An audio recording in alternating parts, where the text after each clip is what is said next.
जिसको जीवन में बड़ाई प्राप्त करनी है वो दूसरे की बड़ाई करने का स्वभाव बना रहा।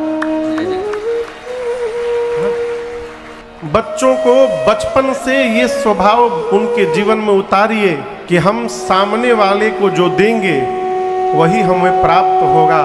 हम यदि सामने वाले को आदर देंगे तो हमको संसार में आदर प्राप्त होगा। हम सामने वाले का सम्मान करेंगे तो लोग हमारा सम्मान करेंगे। प्रशंसा जीव करत नहीं है, हो बहुत कठिनाई है। मैं एक घटना आपको बताऊं, मुझे विस्मरण नहीं होता। अपने पूज्य महाराज श्री के साथ मैं घर में गया, मैं नाम नहीं लूंगा किस जिला में कौन घर था वो, बस समझिए घर गया। उस घर में एक नई नई बहू आई थी। अब बहू बड़ी सुलक्षणा थी। तो महाराज श्री ने सास से पूछा, और कहो मैया, अब तो बड़ा आनंद है ना, इतनी अच्छी बहू आ गई आपके घर। सास का उत्तर सुनिए, बोली महाराज अच्छी तो है, बर्तन धीरे धीरे मांजती है। महाराज जी को तो आवेश आ गया, बोले बर्तनवा लेके खोपड़ी पर नहीं पीट रही है, ये कम है, धीरे धीरे मांज रही है। ये क्या है? कमी देखने का स्वभाव बन गया तो जहां जाएंगे कमी दिखाई पड़ेगा, और यदि अच्छाई देखने का स्वभाव बन गया तो कमी वाले जीव में भी कोई अच्छाई दिखाई पड़ जाएगी और हम धन्य हो जाएंगे। इसलिए जहां जाइए प्रशंसा करिए। एक एक कथा मैं बार बार सुनाता हूं क्योंकि इस कथा ने मेरे पर बड़ा प्रभाव किया। कलकत्ता में एक अखबार निकलता है जिसका नाम है सन्मार्ग, हिंदी अखबार है, समाचार पत्र।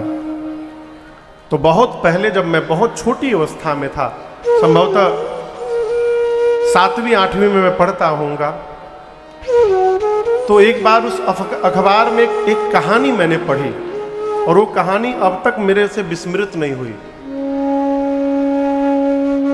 एक व्यक्ति कहीं भी जाता है तो लौट करके घर में आकर घर वालों से कहता है कि क्या अद्भुत भोजन कराया उन्होंने, ऐसा भोजन तो आज तक मैंने कभी पाया ही नहीं। ये मलपुआ खाया, रबड़ी खाया, पूड़ी कचौड़ी, ये खाया वो खाया। जब कहीं से खा के आवे तो यही बोले, जितना बोले घर वाले और चिढ़े कि अकेले अकेले उड़ा के चले आ रहे हैं, हम लोगों को सुना सुना के सता रहे हैं।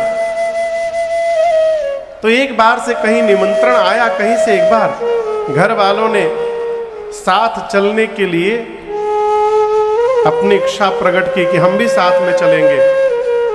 अब अंत में पूरे परिवार को लेकर गया और दैव संयोग कहिए, इस बार जहां परिवार को लेके गए वहां मलपुआ तो छोड़िए, ठीक से पूड़ी भी नहीं मिला।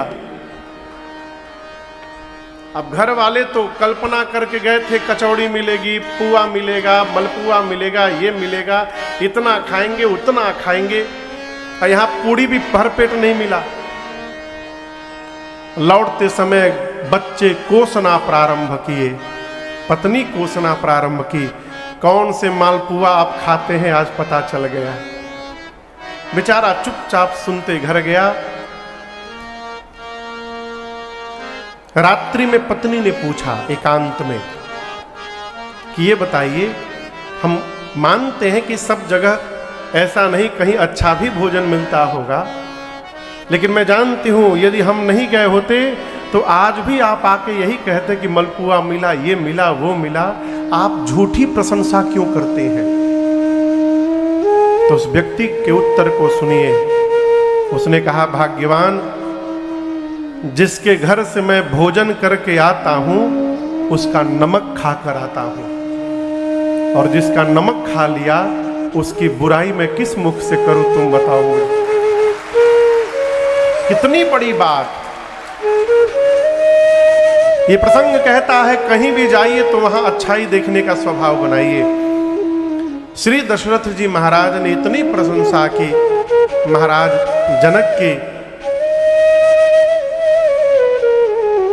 प्रशंसा करके माताओं से बोले कि देखिए बच्चे नींद में हैं, इनको सुलाने जाइए।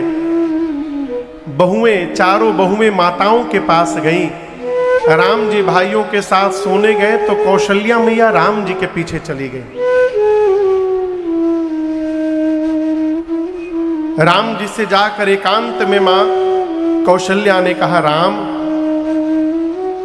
आप भगवान हैं ना। देखिए, मां कौशल्या ही जानती हैं और मानती हैं कि मेरा राम भगवान है। दशरथ जी महाराज जानते हैं लेकिन मानते नहीं हैं।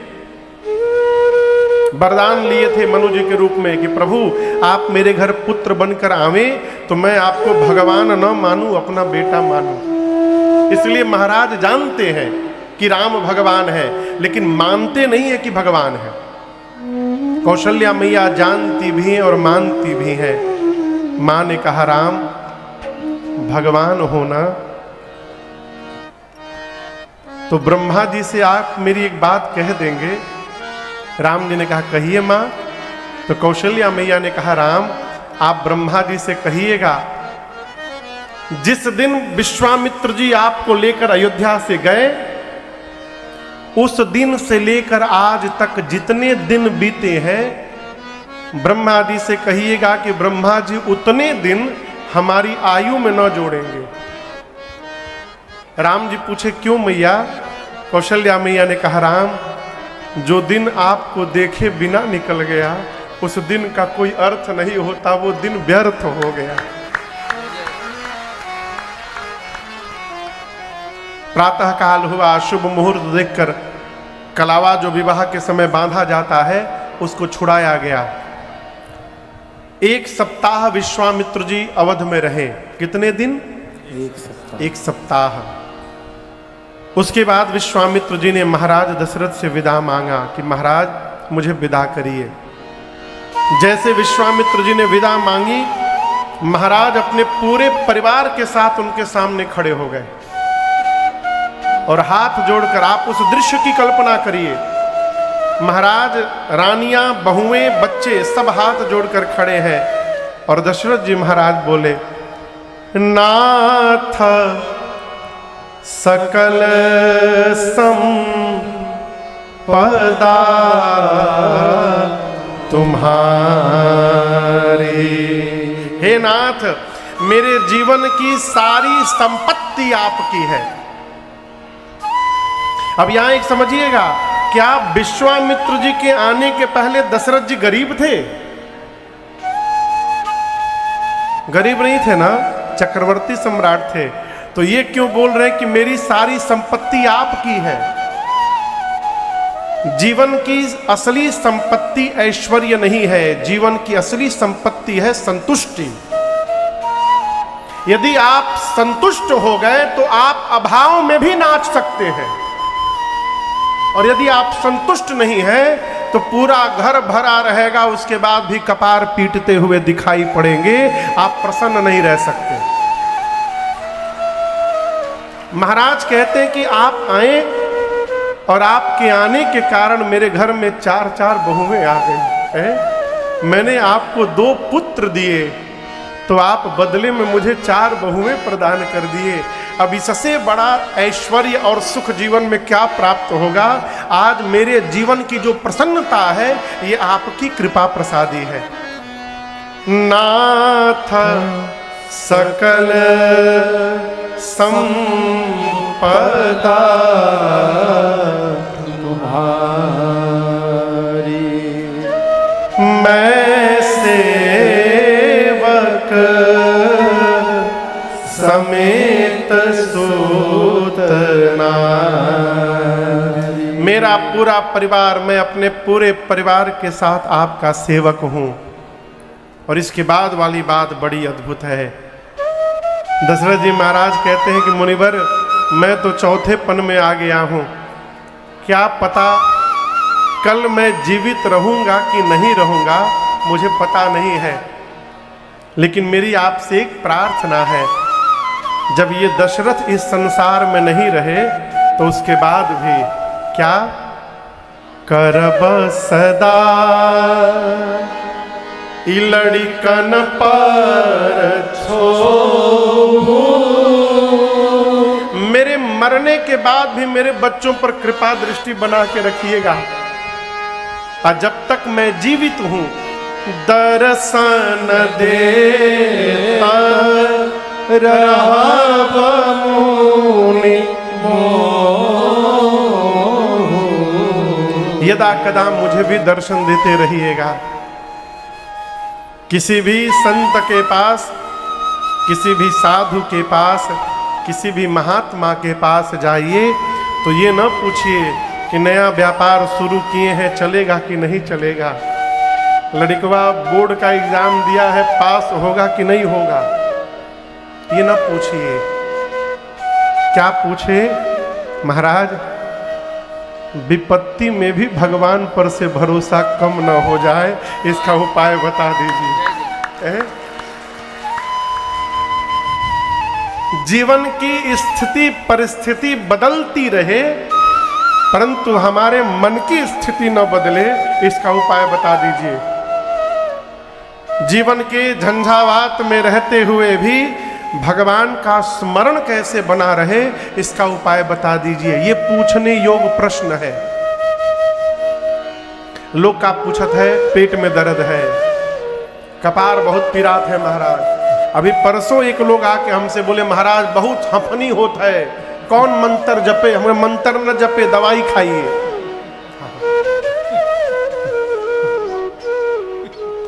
यदि बीमारी है तो दवाई से जाएगी, झाड़ फूक से नहीं जाएगी। इस बात को ठीक से समझिए। यदि मंत्र से दवाई बीमारी चली जाती तो राम जी वैद्य को क्यों बुलाते लक्ष्मण जी को शक्ति बाण लगने के बाद? कहिए, लक्ष्मण जी को शक्ति बाण लगा तो वैद्य क्यों बुलाए गए? रामे जी फूंक के ठीक कर देते। अब वैद्य जी आए तो झाड़ फूक काहे नहीं किए? काहे संजीवनी बूटी मंगाई गई, औषधि मंगाई गई, क्यों? बीमारी है तो दवाई से ठीक होगी। मंत्र क्या करेगा? बीमारी का प्रभाव हमारे मन पर नहीं पड़ने देगा, ये मंत्र का प्रभाव है। इसलिए किसी बहकावे में न जाइए। बहुत लोग मिलेंगे, मिल रहे होंगे समाज में, बीमारी हो गई, आवा हई झाड़ फूक कदम ठीक हो जाई और ही बिगड़ जाई, और बिगड़ जाएगा। जो डॉक्टर पैसा खर्चा करके पढ़े हैं वो व्यर्थ में थोड़ी पढ़े हैं?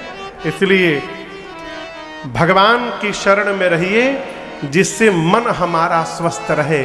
शरीर का क्या है? शरीर तो व्याधि का घर है ही, इसको रोग होगा ही होगा। शरीर में रोग होगा तो ठीक हो जाएगा, मन में रोग हो गया फिर ठीक होने वाला नहीं है। और मन का रोग हो गया ना तो समाप्ति करके छोड़ेगा। विश्वामित्र जी के चरणों में श्री दशरथ जी महाराज पूरे परिवार के साथ प्रणिपात हुए। आशीर्वाद देकर विदा लेकर विश्वामित्र जी गए। वामदेव जी ने, गुरुदेव भगवान वशिष्ठ जी के पुत्र है वामदेव ऋषि, वामदेव जी ने विश्वामित्र जी की पूरी कथा सुनाई दशरथ जी महाराज को। और यहाँ पर गोस्वामी तुलसीदास जी महाराज अयोध्या बाल कांड की कथा पूर्ण करते हुए कहते हैं, मैंने ये कथा क्यों गाई? अपनी वाणी को पवित्र करने के लिए। निज गिरा पावन करन रास तुलसी करो रघुबीर चरित अपार बारिधि पार बिकोने रहो उपवीत ब्याह उठा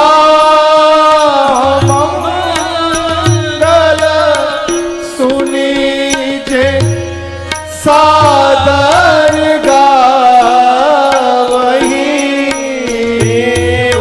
उपवीत ब्याह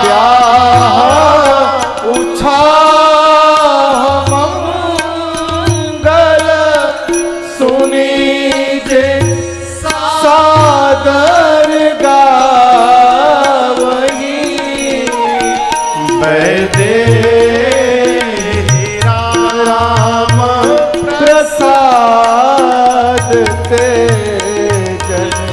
सर्वदा सुख पावहि। मैंने रामा प्रसाद ते जन सर्वदा सुख पावहि। हाँ सर्वदा सुख पावहि। सर्वदा सुख पावहि।